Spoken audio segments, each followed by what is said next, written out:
آیا تا کله پورته اسمان ته کتلي او له ځان نه دې پوښتنه کړې چې ولې اسمان ابي یا نیلي ښکاري، ولې تور، شین یا سور نه دی، او بیا ولې د ماښام پر وخت سور او نارنجي شي؟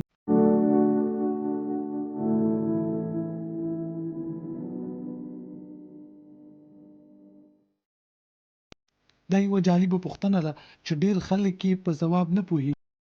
نن به په ډېر ساده او اسانه ډول دا راز درته واضح کړم.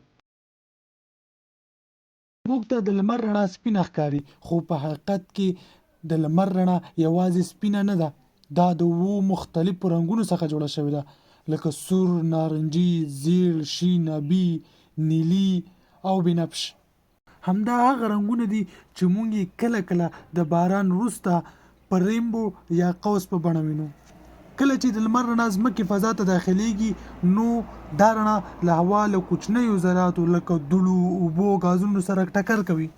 هر رنګ خپلې ځانګړې موج یا ویف لینث لري. سور رنګ اوږده څپه لري، خو نیلي او بنفشي رنګونه لنډې څپې لري. لنډې څپې د هوا په ذراتو کې زر خپریږي، ځکه نیلي رنګونه د نورو رنګونو په پرتله زیات په هر طرف خپریږي. کله چې موږ پورته ګورو، نو همدا خپور شوی نیلي رنګ موږ سترګو ته راځي او موږ اسمان نیلي ګورو. په ساینس کې دې ته رالي سکیټرینګ وایي. اوس پوښتنه دا ده چې بنفش رنګ خو د نیلي هم زیات لنډې څپې لري، خو بیا ولې اسمان ابي ښکاري؟ باید بنفش ښکاره شوی وي. دا ځکه چې زموږ سترګې نیلي رنګ ته تر بنفش ډېر حساس دي. همدارنګه د لمر رڼا کې د نیلي مقدار هم نسبتا زیات دی، نو زموږ سترګې نیلي رنګ ډېر ښه ویني او اسمان نیلي ښکاري. کله چې لمر د لوېدو په حال کې وي، د لمر رڼا باید د ځمکې د فضا له ډېرې اوږدې لارې تېره شي.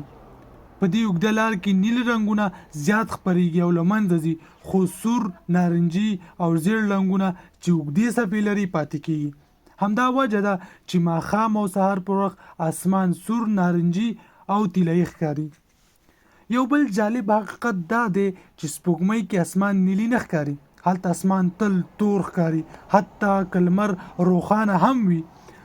دا ځکه چې سپوږمۍ کې هوا نشته، او کله چې هوا نه وي رڼا نه خپریږي، نو اسمان تور ښکاري. همدا راز په فضا کې هم اسمان تور دی. د هوا ذرات د رڼا د خپرولو سبب ګرځي.